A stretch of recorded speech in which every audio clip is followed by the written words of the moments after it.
You wanted the best. You've got the best podcast. The hottest podcast in the world. The Chris Voss Show, the preeminent podcast with guests so smart you may experience serious brain bleed. The CEOs, authors, thought leaders, visionaries, and motivators. Get ready. Strap yourself in. Keep your hands, arms, and legs inside the vehicle at all times, because you're about to go on a monster education roller coaster with your brain. Now, here's your host, Chris Voss. Folks, Voss here from the ChrisVossShow.com. Ladies and gentlemen, there are nice things that makes official. Welcome to 16 years and nearly 3,000 episodes of the Chris Voss, for one of the oldest still broadcasting podcasts out of a handful out there, and the only ones that's doing daily broadcasts. So we're old, folks. Be sure to refer the show to your family, friends, and relatives so we can get more listeners. Go to goodreads.com/Chris Voss, LinkedIn.com/Chris Voss, Facebook.com/Chris Voss, and YouTube.com/Chris Voss. Opinions expressed by guests on the podcast are solely their own and do not necessarily reflect the opinions of the host or the Chris Voss Show. Some guests of the show may be advertising on the podcast, but it is not an endorsement or review of any kind. Today's featured author comes to us from bookstolifemarketing.co.uk.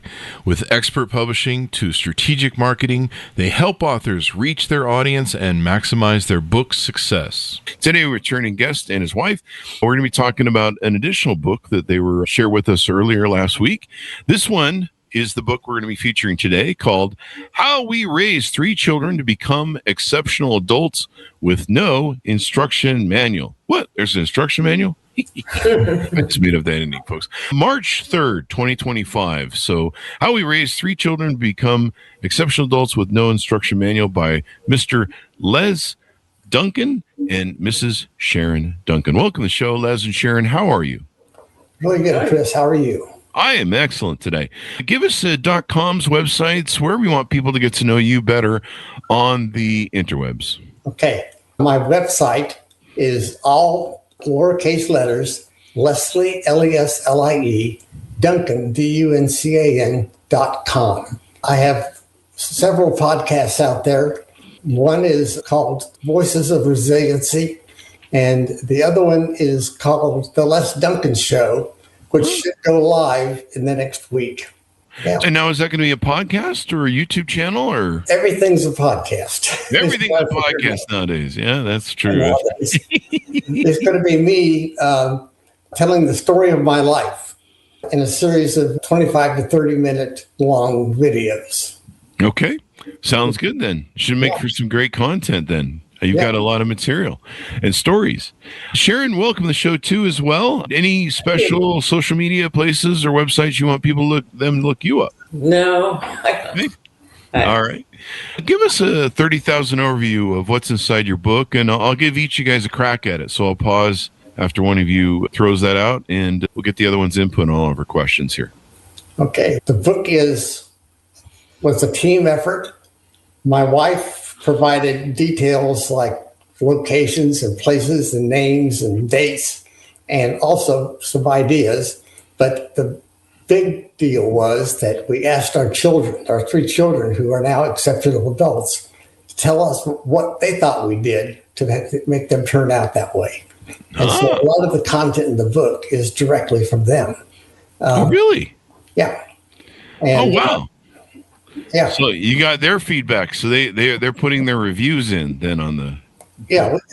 Before we wrote a word, we asked them to tell us. And so they had a big influence on the content of the book. Sharon, your input? It was fun writing the book and remembering all of our great travels. We've traveled a lot. We've moved 16 times, and not all with the kids, I guess. A few of those came before we had the kids, but yeah. Fun book to write. Oh, and Les and I believe you, Sharon, maybe helped out and on some of these. I know there's a lot of books Les has under his belt.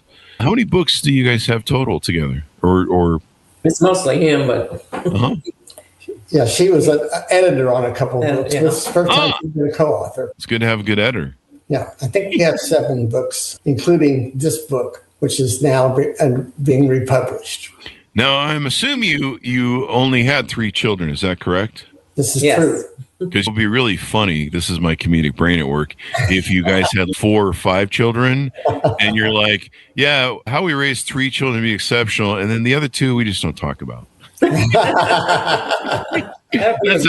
how my book would have been. Like the 2 I put up for adoption. Yeah. They weren't going to make the book title cut. So how do you guys qualify exceptional adults? Some people, I respect people that have children and they love their children, but you meet some people and they're like, my 2-year-old's a brilliant Einstein genius who's probably got an IQ of 5,000. You're like, he's 2. He's drooling down the side of his mouth and chewing on a chair leg. And so how do you define exceptional? Because I've had parents tell me their kids are exceptional, and you look at them and you're like, why is he hitting himself in the head? Chris, I think the main thing is that our boys have all grown up to accomplish great things. My oldest son is an executive vice president. He's around 51 years old, Sharon?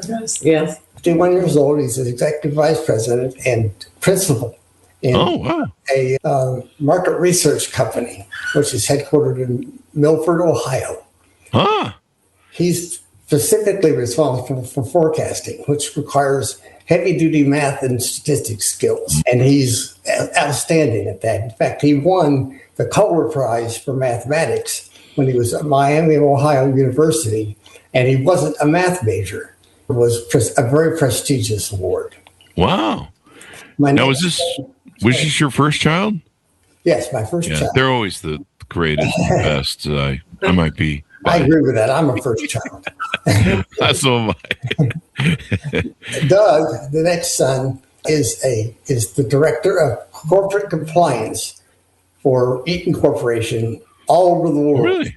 Wow. Yes. And Eaton is, of course, a large manufacturing company, and they make about anything and sell about anything that you could imagine. And my youngest son is what I like to call a cybersecurity guru.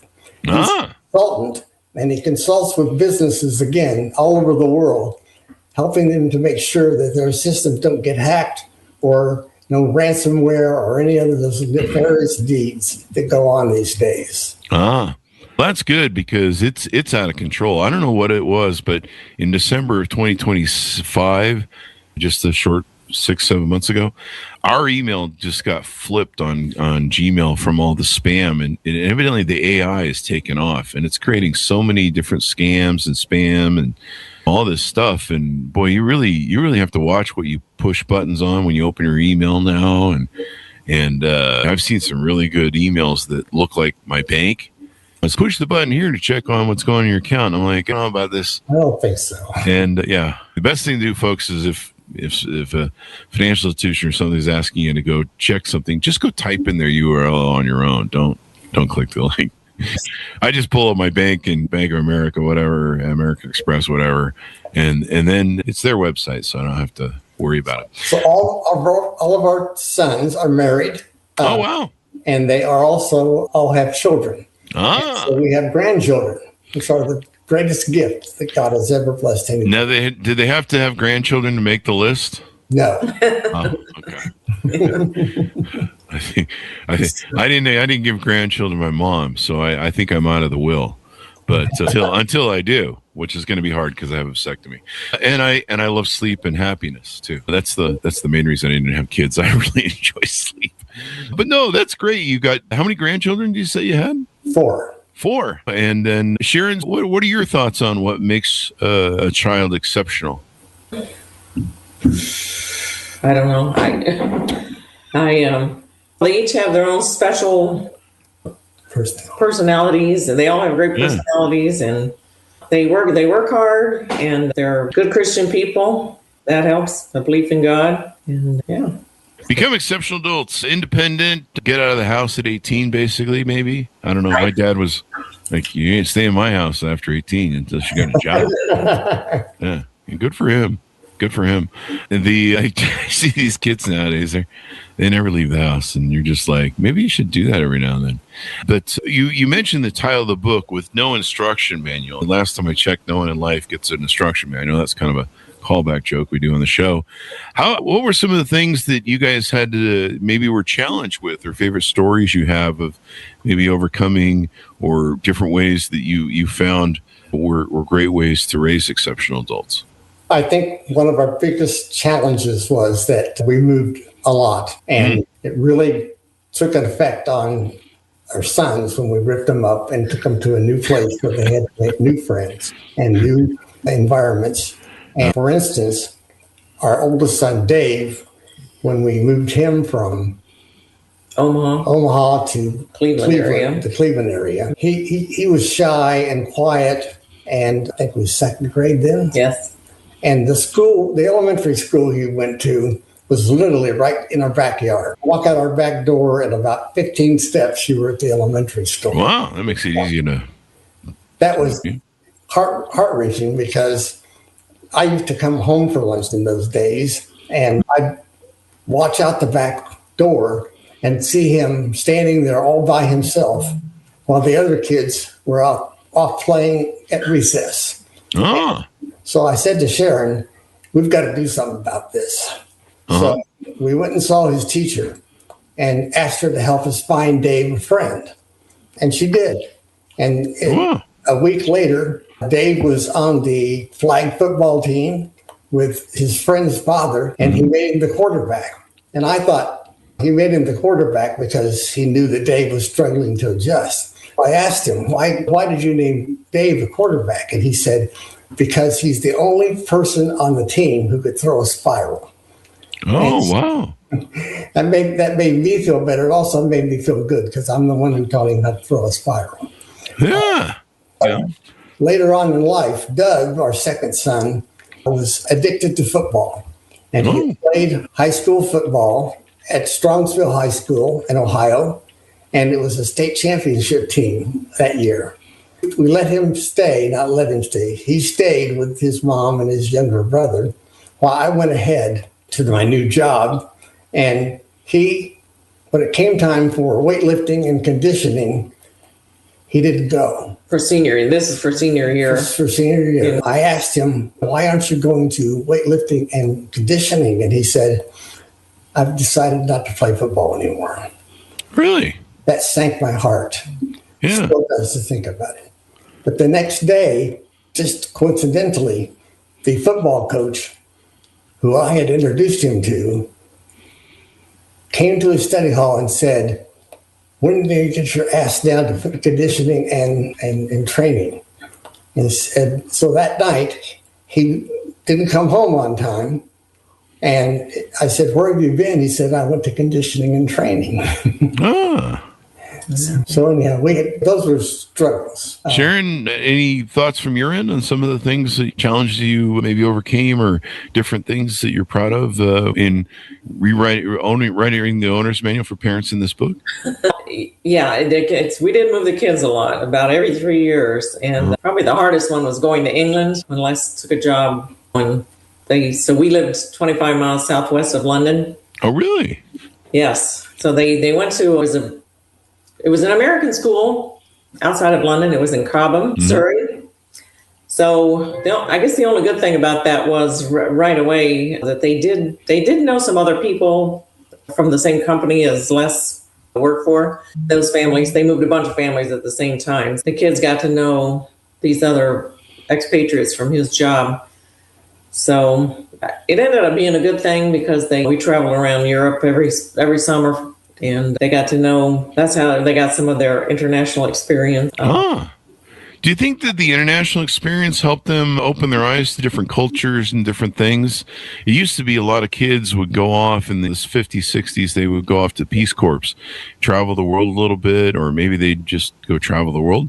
And it changes your perspective when you travel the world. You see how other people live, see how nice you have it sometimes here in America, and expose you to different cultures, foods, and different things, and kind of expands your palette of your mind, I think, really. I moved a lot around as a kid with my parents, and, well, it was really hard, especially when you went to new schools and had to learn to get along with new people. It really built some character. It definitely exposed them to lots of different cultures. We would travel around Europe after school got out. We'd leave in June. Oh, really? travel across. We took they were building the tunnel when we lived there because we were in England in the late 88, 89, and 90. Oh. So we would take the hovercraft over from Dover to Calais, France, off and start driving. So the first year we were there, we went to Europe for 2 weeks, just traveling around. So we went to quite a few countries. All right. Yeah. And when I asked them to give us an input as to what they thought helped us to make them exceptional adults, that was the number one answer I got, was that we got to experience different cultures and different ways of life, food, and that prepared us for the coming global economy. Yeah. At that time, there wasn't really a global economy. So, and as I said, all three of my sons now work in the global economy. And understanding the world, having a paradigm of understanding the world. And a lot of people, even nowadays, a lot of people don't really move out of their comfort zones and they stay in the same place. I know some people in the state that I visit, they've never left the state and they have a real misconstrued evaluation of the rest of the world and America. And it builds character. There's a lot of people that I've talked to and friends I've had that were military brats. So their parents moved around to different military bases.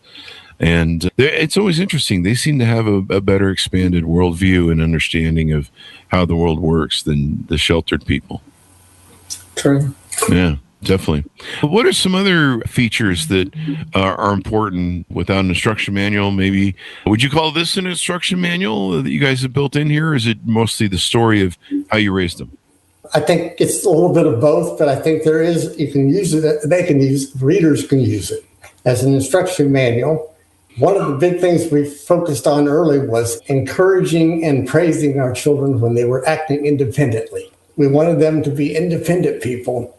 And so our children, when they do something and it was completely independent, we would compliment them on that. And we would say, that was good. That was a good deal. You made it there. And my son, oldest son, he developed the habit of coming home directly from school. And the first thing he did was put his books on the table and do his homework. Oh. The other two didn't do that. But they did their homework just later. But Dave did his homework right away, got it out of the way, and then changed his clothes and went outside and played. The youngest son, he was at the age of 6, he was already a computer addict. And he was begging us to buy an IBM PC. Now, this was in the years when IBM PCs had 2 floppy disk drives and MS-DOS and, 64 megabytes of RAM and lots of pushing the F1 through F12 keys to get things to happen. Yeah. So I had told him that I would help him put the thing together and get started when I got home from work the next day. When I got home from work the next day, he already had it completely assembled and had started reading up on how to make it do something. Very independent. Oh. And then Doug, when he was playing football, especially when he was in his senior year, I swear he didn't keep a calendar, but he knew when and where he needed to go for scrimmages and games. And it was like he didn't need us to manage his life. Occasionally, he'd come into where we were sitting and say, I got to be XYZ in 30 minutes. Can one of you take me there? Because he wasn't driving yet. And we looked at that as being an independent mind. And so we'd go ahead and do that. It sounds like being independent's a big thing that you guys tried to instill in your kids. Is that correct? Yes. Independence, values. Yeah. Values. My father taught me a lot about the right values. My kids don't smoke. I don't smoke. Never did, never will. I only smoke when I'm on fire. They don't drink hard alcohol. They don't cuss or swear. I don't cuss or swear. That kind of brings us to another point, which is children will rarely listen to what you have to say, but be careful. They're always watching. So I tried to demonstrate what what our sons should be like and how they should develop by acting in the right ways. Mm-hmm. That's important to take and do that. You gotta deal with all that stuff and all the things, as it were. What else maybe in features in the book that we haven't touched on that I should ask you about or we should talk about that you're proud of? Tradition. We are big on family traditions. Sharon always cooks a great meal for things like Thanksgiving and Christmas and Easter and things like that. But one of my proudest traditions is that we currently own and are using the dining room table set that my grandparents had when I was a boy.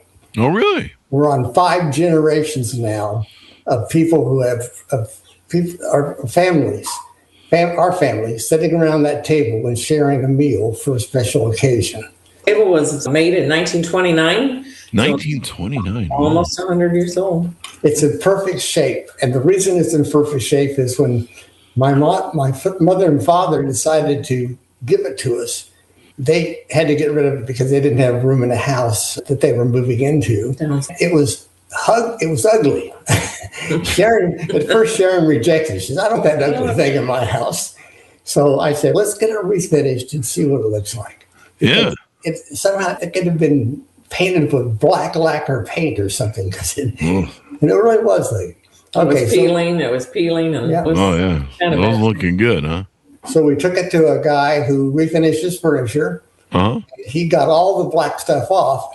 And our plan was to have it stained and not black and finished off. And he said, come down and look at this table because I don't think you want to do that. Oh, really? Went down there and it was the most beautiful piece of furniture I've ever seen. Wow. Yeah, beautiful. There's all different kinds of woods in it. Some walnut, some oak. It's all hand carved. Hand carved. Yeah. So that table has now been put in my will to go to my middle son, Doug, who has only 2 grandsons who can keep that tradition going. Their families, one of these days, it'll be 7 generations. Passing it down. That is wild.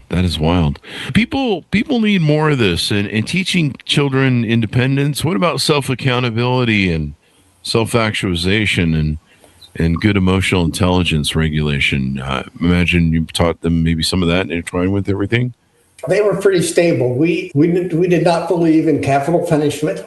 Oh. So you didn't give them the electric chair or firing squad or anything?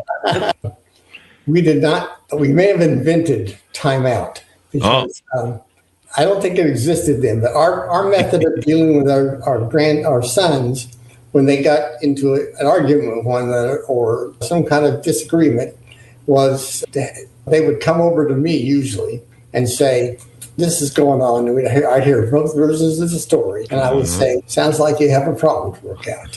Why don't you guys go off? And between the 2 of you, I want you to figure out a solution to this problem because I don't want you to bring me problems. I want you to bring me solutions. Now, that's a life lesson that not only carried over to their childhood, but it's something that they do at work as well. They understand that their boss isn't their kindergarten teacher. Yeah. Aaron, do you have thoughts? No. Okay. I just remember one time when the kids were pretty little, but the 2 youngest used to rib each other and stuff. So we're driving, Les is driving, and I turned around and said to them, I hope I don't have to come back there and give you a good spanking. Oh. Doug, the middle one, he says under his breath, it wouldn't be a good spanking. Oh, wow. Yeah, they're pretty sly. Yeah, my dad used to say the same thing. I think I do that to my dogs. I have 2 huskies that I travel with when I move about, and so they're usually in the back of the truck, and it's an SUV. People are like, "Is it in a pickup truck?" No, they're in the SUV that's contained. Yeah, because their huskies still jump out and run off. Right. It was a pickup truck, but even I do that to them. I'm like, "Don't make me! I'll pull over and come back there." And they know, oh yeah, we got Dad riled up. We should probably back off a little bit. But it's kind of a thing everyone did. But yeah, raising kids that have an independent mindset, that are accountable, That's what we need more of. We seem to live in this victimhood Olympic victimhood culture where everyone's competing to be a bigger victim. And social media brings a lot of this about, along with certain aspects of human nature and narcissism, I suppose, would be included in that. But and so people, don't seem to take accountability for anything anymore. It's never their fault. It's everyone else's fault. The world's fault. The world's not fair. Blah, blah, blah. And so raising kids that don't have that crippling mentality of the world owes themselves entitlement and victimhood, where they go, hey, I made mistakes and here's what I did. I own up to them and I grow. Let me tell you about my football player, middle son. I was playing in, like I said, Strongsville High School. It was his junior year, and the team he was playing on was headed to the state championship. Mm-hmm. He religiously went to every practice and every scrimmage and every game, but he didn't get much playing time because it was a really good team and he was only a junior. Big school. It was a big school, but he knew that things would come with time. One night, practice was, in my recollection, practices were always 4:00 at the high school. And by this time, he had a driver's license and a car. He took off, and the weather. Mm-hmm. The weather was miserable. The wind was blowing and the sleet was coming down and it was just horrible, rainy. He showed up for practice and no other players showed up. Really? Yes. The next night, the coach gathered the team and said, I expect all of you to attend every practice. Yeah. Last night, Doug was the only player on this team to attend practice. Good for Doug. So tonight, he's going to start on the kickoff team. That'll be his position and reward for having carried through with this responsibility. You got to teach these kids responsibility. Otherwise, if they don't learn that, they learn irresponsibility. Sharon, any thoughts you want to jump in here with? Oh, I can't think of anything else. All right. Any other questions maybe I should ask you about or stories you want to tell on the show before we go? And I know we have the other books for you, Les. We did the interview with Leah last week that's out. People can listen to that. Do you want to give a plug to the titles of all your books so people will be aware of the ones they can look for on Amazon for you? That'd be great. Go ahead. I'll let you do it. They're your books, Les. Okay. The first book I wrote is titled They Made You the Boss, Now What? And it started out to be a book for new leaders, young people who had been, staff workers, but were now being promoted to a supervisor or management position and had to take care of managing people. And so, but the more I wrote it, the more I thought, I'm not writing that book. The book I'm writing is about my leadership style, which is different than most people. Leadership style was to, first of all, hire and train the brightest, best employees possible.